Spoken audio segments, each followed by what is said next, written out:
Hello students, welcome to Vivekananda agriculture academy. आज की video में बात करेंगे आईसीआर ऑनलाइन एप्लीकेशन फॉर्म 2021। ऐसे स्टूडेंट जो आईसीआर 2021 एग्जाम देना चाहते हैं उनके लिए वीडियो काफ़ी इंपॉर्टेंट है। इसमें बात करेंगे उनके लिए क्या एलिजिबिलिटी है, ठीक है, कितनी मिनिमम और मैक्सिमम एज लिमिट होती है आईसीआर एग्जाम देने के लिए और क्या इसका क्राइटेरिया है, ठीक है। तो सबसे पहले हम बात करेंगे ऐसे विद्यार्थी जिन लोगों ने 10+2, ठीक, जिन लोगों ने 10+2 जो है वो आपका पीसीएम से है यानी मैथ ग्रुप से है, या फिर वो पीसीबी से हैं यानी बायोलॉजी ग्रुप से हैं, या फिर हो सकता है वो पीसीएमबी से हैं, ठीक है, पीसीएमबी जैसे सीबीएसई बोर्ड के केस में ऐसा होता है। इसके बाद कुछ स्टूडेंट्स ऐसे होते हैं जो एग्रीकल्चर से होते हैं तो उनको हम लोग मान लेते हैं पीएजी एग्रीकल्चर ग्रुप के हैं, ठीक। इसके बाद कुछ विद्यार्थी ऐसे होते हैं जिन लोगों ने टेंथ पास करने के बाद जो है 10th पास करने के बाद वो लोग जो है क्या करते हैं, पॉलिटेक्निक डिप्लोमा कर लेते हैं, ठीक, 10th प्लस डिप्लोमा किया हुआ है। तो ऐसे लोग यहाँ पर जो है वो एलिजिबल नहीं होंगे। ऐसे कई विद्यार्थी हैं जिन लोगों ने मेरे पास जो है व्हाट्सएप पर अपनी 10+2 की मार्कशीट जो है भेजी है और उन्होंने डिप्लोमा भेजे है, तो ऐसे लोग एलिजिबल यहाँ पर नहीं होंगे। ये विद्यार्थी बहुत सारे परेशान हैं, ठीक है। तो याद रखेंगे वो लोग एलिजिबल होते हैं जिन लोगों ने 10+2 में पीसीएम मैथ ग्रुप से, बायो ग्रुप से या फिर पीसीएमबी। और जो स्टूडेंट्स पीसीएमबी से हैं, ठीक है, वो लोग दोनों ग्रुप चूज़ कर सकते हैं, या तो वो आपका पीसीएम से ही फॉर्म भर सकते हैं और फिर पीसीबी से।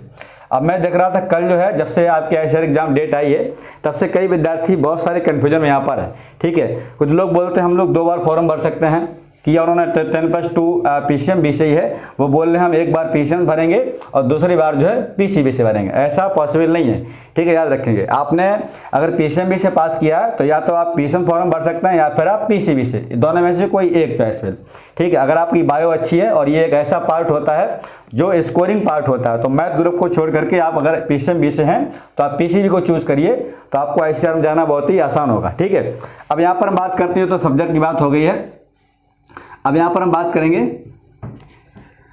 परसेंटेज को लेकर के। देखिएगा, अगर आप जो है जनरल कैटेगरी के हैं और इसी में आती है एक ईडब्ल्यूएस इकोनॉमिकली वीक सेक्शन, और इसके बाद में इसी में एक और है, ठीक है, इसी में है या तो फिर ओबीसी।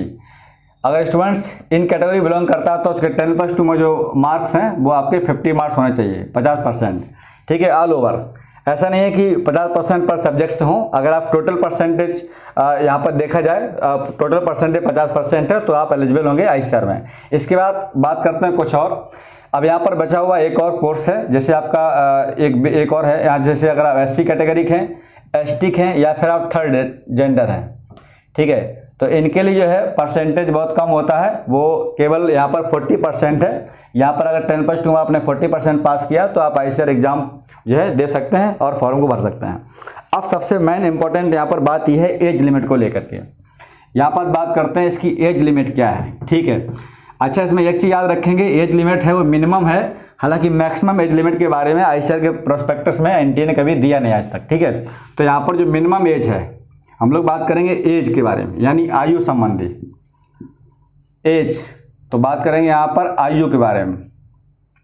देखिए, जो एज है यहाँ पर वो आपकी जो मिनिमम एज है, यानी मिनिमम एज है आपकी, यानी सबसे कम आयु, ये है 16 ईयर्स होनी चाहिए, 16 साल होना चाहिए।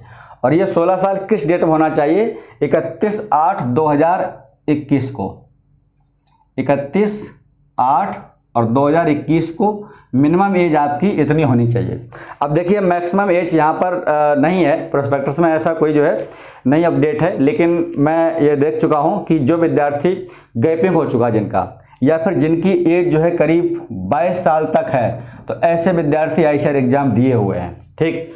अब इसके ऊपर हमने देखा नहीं किसी स्टूडेंट्स को जिसने एग्ज़ाम दिया हुआ। हालांकि 22 के बाद कुछ यहाँ पर रिलैक्सेशन भी मिलता है, छूट मिलती है, जैसे एससी में और ओबीसी में, जनरल में छूट नहीं मिलती है। तो अगर आप ओल्ड एज हो चुके हैं, ओवर एज हो चुके हैं, तो मैं समझता हूँ अगर आपकी 22 के आसपास एज है, आपको लगता है कि मुझे बीएससी एग्रीकल्चर करना चाहिए आईसीआर, तो आप फॉर्म भर के ट्राई कर सकते हैं, ठीक है। इसके बारे में हम कुछ कह नहीं सकते हैं क्योंकि जब मुझे जानकारी नहीं है।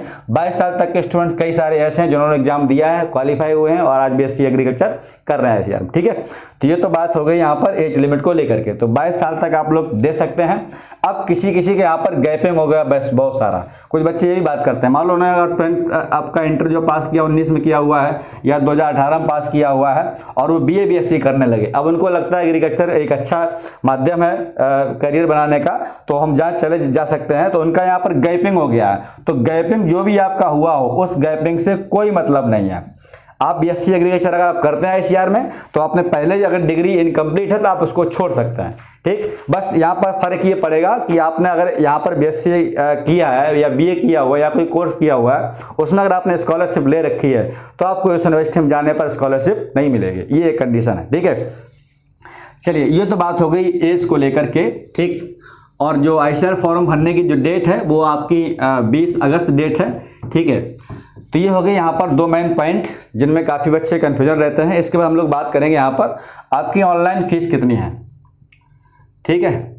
ऑनलाइन फीस कितनी है, बाद बाकी आप जब भी फॉर्म भरने के लिए कैफे पर जाएंगे तो वहाँ पर काफ़ी डिटेल आपको मिल जाएगी और आप प्रोस्पेक्टस निकाल लीजिएगा, ठीक है। प्रोस्पेक्टस डिटेल पढ़ लीजिएगा कि फ़ोटो का साइज कितना होना चाहिए, क्या क्या उसमें क्राइटेरिया है, ठीक है, ताकि फॉर्म गलती से गलत ना हो, ठीक। अब कई बार गलती से फॉर्म ऐसा हो जाता है कि आप गलती नहीं, कैफे वाले गलत कर देता है, तो वो कहता है गलती से हो गया, उसमें गलती वाली बात नहीं। हालांकि करेक्शन डेट भी आती है, लेकिन कई बार कुछ ऐसी करेक्शन नहीं हो पाती है जो बहुत ज़्यादा गलतियाँ हो जाती हैं, ठीक है।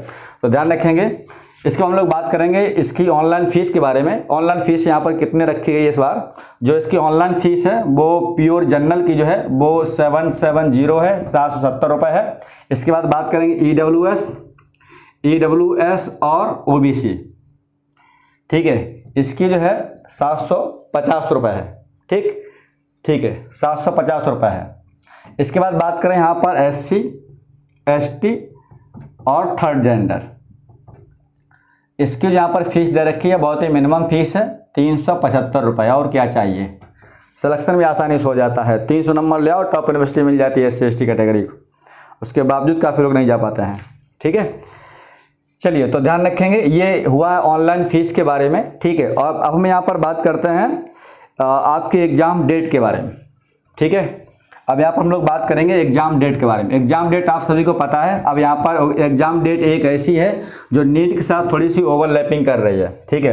तो आप लोग परेशान नहीं हो, NTA जो है काफ़ी जुमलेबाजी करता है, ठीक है।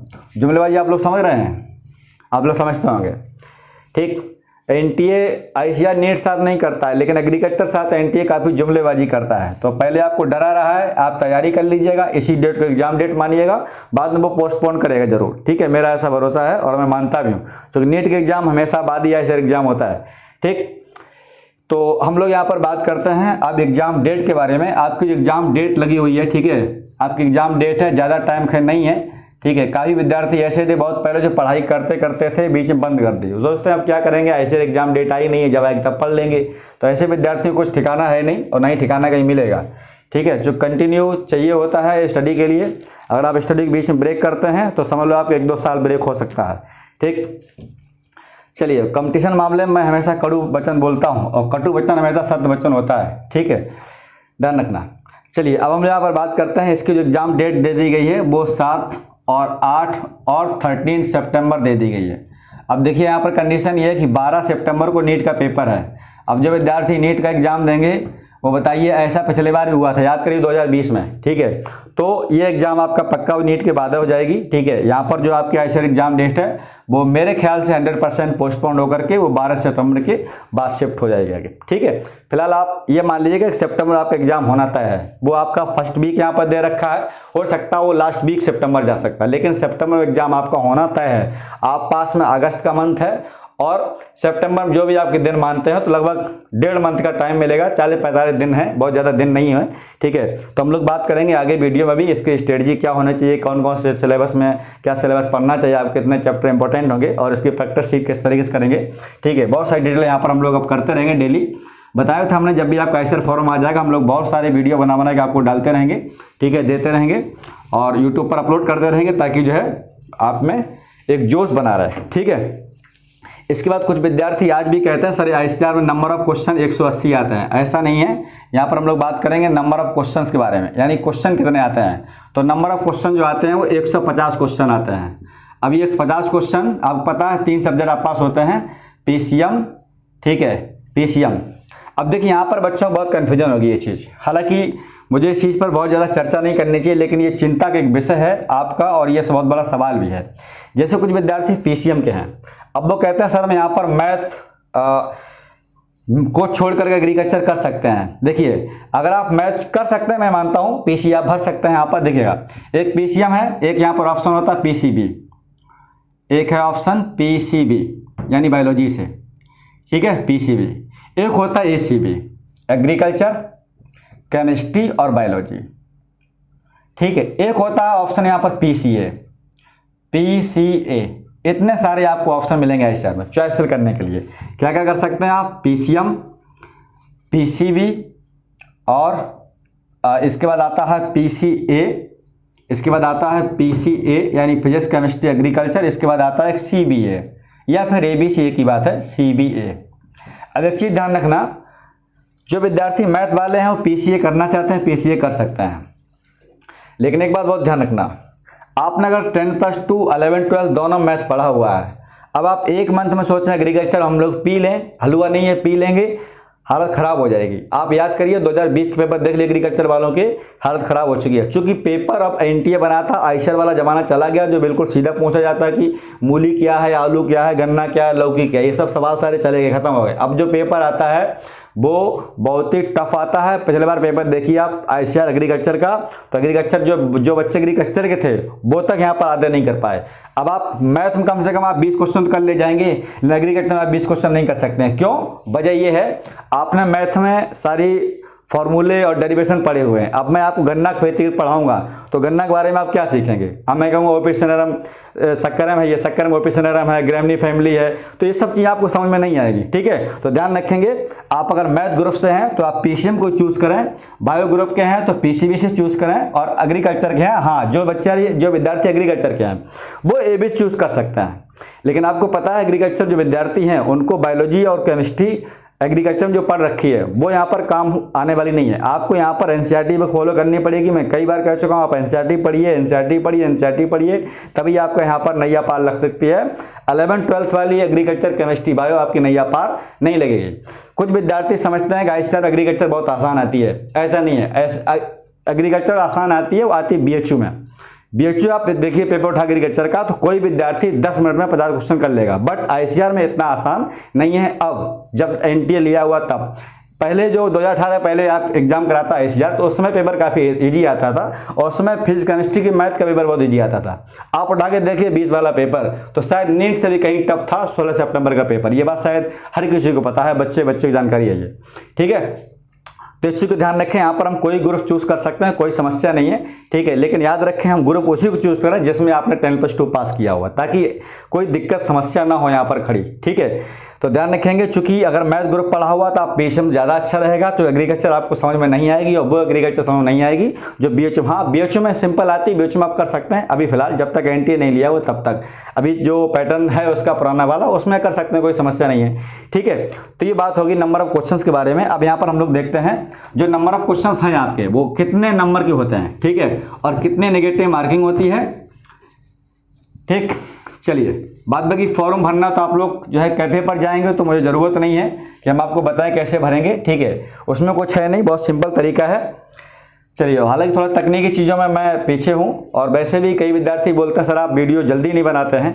एक्चुअली अब देखिए जो वीडियो मैं बन रहा हूं, जो सुबह वीडियो आपको ये मिल रहा है, ये वीडियो आपको 6 बजे मिल गया, 5 बजे मिल गया, लेकिन जो वीडियो बना रहा हूँ वो करिए बस में रात में 2:30 बज रहा है, ठीक है।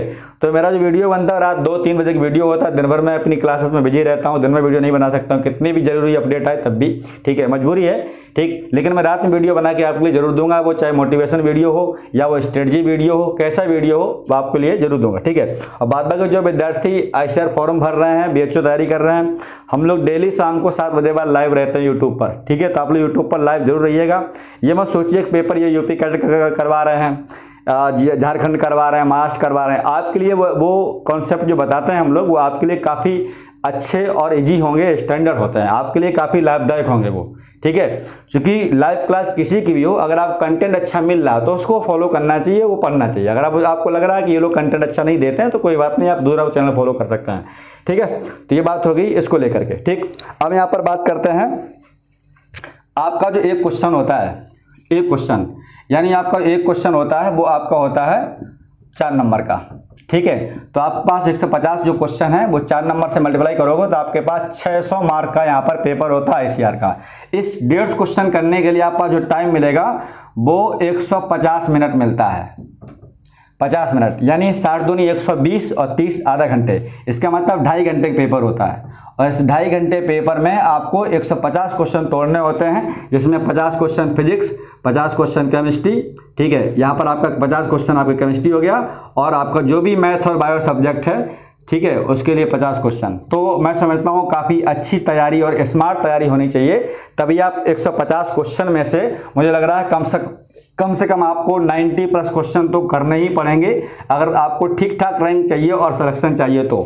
क्योंकि 2020 में कट ऑफ आपको बताऊं तो जिन बच्चों के 350 के ऊपर नंबर हैं उनको BSc एग्रीकल्चर मिला है, बाद बाकी इनके नीचे वाले बच्चों BSc एग्रीकल्चर नहीं मिला है, ठीक है, याद रखना। और उसमें भी ऐसे बच्चे हैं, एक बच्चा ऐसा था जिसके 365 नंबर थे, उसको BSc एग्रीकल्चर नहीं मिला, उसने काउंसिलिंग में कहीं चॉइस में गलती भर दी, यूनिवर्सिटी में चॉइस फिर ठीक ठाक नहीं कर पाया है, तो वो 365 नंबर पर BSc एग्रीकल्चर नहीं ले पाया, ठीक है। हालांकि 350 तक BSc एग्रीकल्चर मिला था।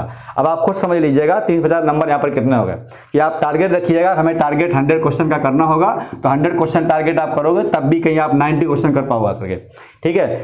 तो ये बात होगी यहाँ पर क्वेश्चन को लेकर के, ठीक। चलिए और हम देखते हैं यहाँ पर कुछ पॉइंट के बारे में, ठीक है। चलिए और हम यहाँ पर देखते हैं, बाद में कुछ अगर पॉइंट छूटता है तो आप लोग कमेंट करिएगा, आपको रिप्लाई जरूर मिलेगा, ठीक है। लेट लपेट भले मिलेगा लेकिन रिप्लाई आपको जरूर मिलेगा, ठीक है। अब देखिए तो बात होगी हमारी नंबर ऑफ क्वेश्चंस के लेकर के। आप सभी को पता है जो इसका एग्जाम मोड होता है, एग्जाम मोड वो होता है कंप्यूटर बेस्ड, यानी CBT, कंप्यूटर बेस्ड टेस्ट, इसी को हम लोग बोलते हैं ऑनलाइन होता है, ठीक है। दोनों मीडियम पेपर आता है, वो आप कोई यहाँ पर लैंग्वेज चूज कर, हालांकि यहाँ पर लैंग्वेज चूज करने का ऑप्शन दे रखा है। अगर आप इंग्लिश देना चाहते हैं तो पेपर आप इंग्लिश में देंगे, हिंदी में देना चाहते हैं तो पेपर आप हिंदी में देंगे, ठीक है। और जब भी आप ऑनलाइन टेस्ट देते हैं तो वहाँ पर ऊपर क्लिक का ऑप्शन आता है, हिंदी पूरा हिंदी में आ जाएगा, इंग्लिश चूज करेंगे तो पूरा पेपर आपको इंग्लिश में मिल जाएगा, ठीक है। यहाँ पर मतलब जैसा आप यहाँ पर चूज करेंगे तो वैसे ही आपको एडमिट कार्ड उसी में मिलेगा। जैसे इंग्लिश चूज की तो आपका एडमिट कार्ड इंग्लिश में आएगा, हिंदी चॉइस करेंगे तो आपका एडमिट कार्ड हिंदी में आएगा, ठीक है। तो ये बात हो गई है इसको लेकर के, ठीक। अब 2 चीजें यहाँ पर याद रख लीजिएगा, ये बहुत इंपॉर्टेंट बात है, जिनको पता नहीं है वो सब लोग कान खोलकर सुन लो। 2 बातें, आप जो एप्लीकेशन फॉर्म भरेंगे, इस एप्लीकेशन कम से कम आप 2 फोटोकॉपी रख लीजिएगा। ये फोटोकॉपी आपके काउंसलिंग बहुत काम आई। कई स्टूडेंट्स ऐसे होते हैं जिनके पास एप्लीकेशन फॉर्म की फोटोकॉपी नहीं मिलती है और वहाँ पर आप जो है उसकी स्कैन करके नहीं लगा पाते। चूँकि ऐसा जब भी काउंसलिंग कराता है तो यहाँ पर आपकी जो फोटोकॉपी है, किसकी फोटोकॉपी, एप्लीकेशन फॉर्म की फोटोकॉपी, किसकी फोटोकॉपी, एप्लीकेशन फॉर्म की, इसकी आप 2 फोटोकॉपी निकाल रख लीजिएगा अलग अलग पर। और आपका जो भी इसमें पासवर्ड आप यूज करेंगे वो, ठीक है, पासवर्ड, जो कई विद्यार्थी ऐसे हैं पासवर्ड भूल जाते हैं बाद में, ठीक। और जब भी उनको ज़रूरत पड़ती है काउंसलिंग के दौरान तो वो ये नहीं खोल के देख पाते हैं कि हमारा पासवर्ड क्या है, हमारी डिटेल क्या है, ठीक है। तो ये कहानी हुई आज की इस ऑनलाइन एप्लीकेशन फॉर्म ICR के बारे में। एज लिमिट और आपका जो नंबर ऑफ क्वेश्चंस, फीस कितनी है, कौन कौन लोग फॉर्म को भर सकते हैं, कौन सा ग्रुप यहाँ पर चूज़ कर सकते हैं, तो याद रखें, ठीक है। मेरी सलाह यही है कि आपने 10+2 में जो PCMs किया PCM फॉर्म भरें, PCBC किया तो PCBC फॉर्म भरें, ACBC किया है एग्रीकल्चर केमिस्ट्री बायो रहा है तो एग्रीकल्चर भरें, और एग्रीकल्चर वाला बच्चा PCA और AC भी चूज़ करना चाहता है तो एग्रीकल्चर वाले बच्चे ABC चूज़ करें। क्योंकि कंडीशन ये है कि ABC चूज़ करने से PCA अगर आप चूज़ करते हैं तो यहाँ पर फिजिक्स बहुत कठिन पड़ेगी, ठीक है, और ये बहुत कठिन पड़ेगी फिजिक्स, तो आप कर नहीं पाएंगे। तो आपके लिए यहाँ पर ABC ग्रुप जो है वो काफ़ी अच्छा है। अब देखिए NT ये बात जानता है कि PCM वाला बच्चा PCA करेगा तो एग्रीकल्चर टॉप बनाया जाए, इससे अच्छा PCM ही करो, बिल्कुल सिंपल सी बात है, ये बात समझता है। आप देखिए पिछले बार ABC का पेपर 16 सितंबर वाला, इतने बड़े बड़े उसमें ऑब्जेक्टिव क्वेश्चन थे कि एक क्वेश्चन को पढ़ने में कम से कम 2 मिनट का टाइम जा रहा। अब एक क्वेश्चन अगर 2 मिनट टाइम जा रहा तो मैथ वाला बच्चा एक क्वेश्चन 2 मिनट को सॉल्व भी कर सकता है। मैं जानता हूँ इस चीज़ को, प्रैक्टिस पर डिपेंड करता है, ठीक है। इसलिए वो चीज़ जानता है ये चीज़ कि अगर स्टूडेंट ABC ग्रुप चूज करेगा तो कंपटीशन उतना ही रखो जितना हर किसी बराबर रेशियो आकर के स्टूडेंट पार्टिसिपेट करें आकर के, ठीक। ये चीज़ NT को पता है, NT इतना भोपू नहीं है, ठीक है, याद रखेंगे इस बात को, ठीक है। तो मिलते हैं हम लोग एक नेक्स्ट वीडियो में फिर एक नई जानकारी के साथ में, ठीक है। आज के बाद आपको बहुत सारे वीडियो मिलते रहेंगे, तो मैं आपसे यही सलाह देता हूं कि आप लोग YouTube पर शाम को डेली अपडेट रहिएगा, ठीक है। तो मिलते हैं हम नेक्स्ट वीडियो में, थैंक यू।